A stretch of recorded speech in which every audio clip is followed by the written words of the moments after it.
आता हुआ काफी थक गया था और अपने गांव से कुछ 30 किलोमीटर दूर ही था जब वो एक दूसरे गांव से गुजर रहा था। उस गांव से गुजरते हुए उसने देखा कि सारे गांव के लोग एक जगह जमा थे और उस जगह से किसी के चिल्लाने की और ढोल बजाने की बहुत तेज आवाज आ रही थी।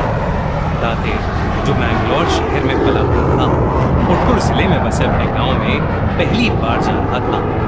गांव में उनकी पुश्तैनी जमीन थी जिसे दाते के पिता बेचना नहीं चाहते थे, पर अपने पिता के गुजरने के बाद दाते अपनी पुश्तैनी खेत और जमीन एक होटल कंपनी को बेचने के लिए अपने गांव जा रहा था। उसकी गाड़ी जैसे तैसे अलग अलग गांवों के बीच से जा रही थी और उसको वही ढोल और चीखने की आवाजें हर जगह सुनाई दे रही थी और उन जश्नों में जलती हुई मशालों से रात भी जगमगा उठी थी। ये सब अपनी जिंदगी में पहली बार देख रहा था। सब कुछ देखते देखते जब वो अपने गांव के घर में पहुंचा तो उसने देखा कि वो गांव भी बाकी गांव की तरह सजा हुआ था, पर वहां अभी कोई जश्न नहीं हो रहा था। जब उसने अपने घर का ध्यान रखने वाले काका से पूछा कि ये सजावट किस लिए है, तो उन्होंने उसे बताया कि गांव में अगले दिन भूत कोला होने वाला है। दाते के काका उसे भूत कोला के बारे में बताने लगे, लेकिन क्योंकि रात बहुत हो गई थी और दाते बहुत थका हुआ भी था, वो अपने काका की बात सुनने से पहले ही सो गया। अगले दिन होटल वाले उसके घर आए। होटल वालों को अपनी जमीन दिखाने के बाद उन्हें विदा कर दिया। वो शाम को प्रॉपर्टी के पेपर्स पर साइन कर ही रहा था जब उसे फिर से वही ढोल और चिल्लाने की आवाजें आने लगी। दाते ने जब अपने कमरे की खिड़की से बाहर देखा तो उसे कुछ अजब सा ही माहौल दिखा। दाते गांव के उस जश्न को देखने के लिए पेपर्स को वहीं घर में छोड़कर बाहर चला गया। जश्न की जगह पर उसे ढेर सारे लोग एक ही जगह पर जमा हुए दिखे और वही ढोल की आवाज उसे और जोरों शोरों से सुनाई दी।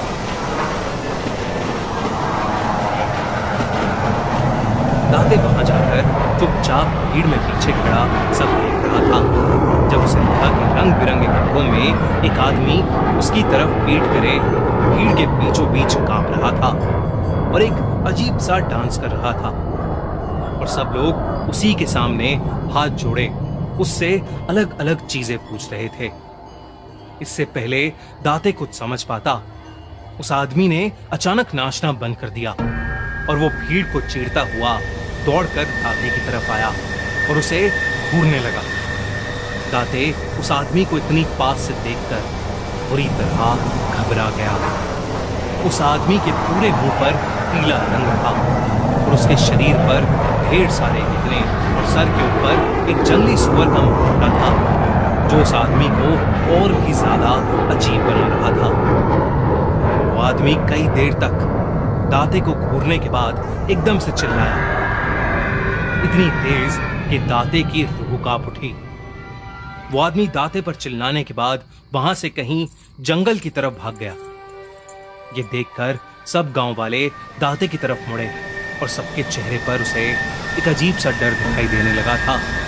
सब लोग दाते को चेतावनी देने लगे कि उसके साथ कुछ बुरा होने वाला है और उसे अब अपना हर एक कदम संभाल कर उठाना चाहिए।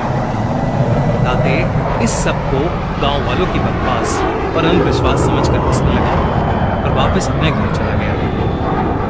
दाते अपने घर पहुंचा ही था कि उसके काका उसके पीछे भागते हुए घर आकर घबराए हुए उसे सब समझाने लगे। उन्होंने उससे कहा कि जो उस पर आकर चिल्लाए थे वो दरअसल पंजूरी देव थे, जो गांव वालों और गांव वालों की जमीन की सुरक्षा करते हैं और गांव वालों को सभी दिक्कतों से बचाते हैं।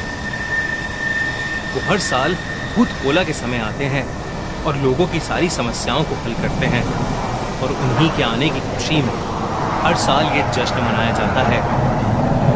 दाते के काका ने उसे बताया कि पंजूरी देव का दाते पर ऐसे चिल्लाने का मतलब यही था कि जो जमीन दाते बेच रहा था पंजूरी देव उसको बेचने के खिलाफ था। दाते इन सब को सुनकर और जोर से हंसने लगा। उसके काका उसे समझाने लगे कि अगर उसने पंजूरी देव की बात नहीं मानी तो उसकी जान को खतरा भी हो सकता है। इस पर दाते अपने कमरे में पड़े हुए प्रॉपर्टी के पेपर्स को लाकर उन्हें साइन कर हंसता हुआ सोने चला गया। उस रात दाते आराम की नींद सो रहा था जब देर रात को उसकी नींद एक आवाज से खुली। जब उसने ध्यान से उस आवाज को सुना तो वो आवाज ठीक वैसी ही थी जैसे उसे शाम को भूत खोला में सुनाई दी थी, पर इस बार वो किसी के रोने की आवाज थी। डरा हुआ दाते जब आवाज के पीछे दरवाजे तक गया तो उसे दूर दूर तक वहां कोई नहीं दिखा, पर तभी एकदम से हवा में एक तेज चिंगारी आई और अचानक से पंजूरी देव उसके सामने आकर जोरों से चिल्लाने लगे।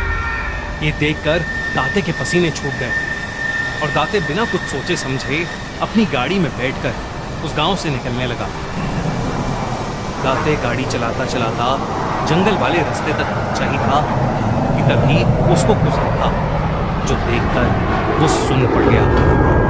अचानक से सोने के दांतों वाला और सोने का हार और मुकुट पहना हुआ एक जंगली सुअर उसकी गाड़ी के ठीक सामने आ गया। दाते ने डरते हुए अपनी गाड़ी मोड़ी और वो पास के एक पेड़ में जा लगी। दाते का एक्सीडेंट हो गया था और वो वहीं पर बेहोश हो गया था। दाते को जब होश आया तो वो हॉस्पिटल में था और उसके काका उसके बगल में बैठे थे। उन्हें देखते ही दाते जोर से रोने लगा। फिर उसने अपने काका से उसी वक्त जाकर प्रॉपर्टी के पेपर्स को लाने को कहा। उसके काका जैसे ही वो पेपर्स लाए दाते ने उन्हें वहीं पर फाड़ दिया। हॉस्पिटल से डिस्चार्ज होकर दाते ने पंजूरी देव से क्षमा मांगी और वापस अपने घर मैंगलोर ये कसम खाकर चला गया कि वो अपनी जमीन कभी किसी को नहीं बेचेगा। पता नहीं कि दाते के साथ जो घटा वो सब किसी देव की माया थी या कोई इत्तेफाक, पर जो भी था अपने इस भयानक एक्सपीरियंस को कभी नहीं भूल पाएगा।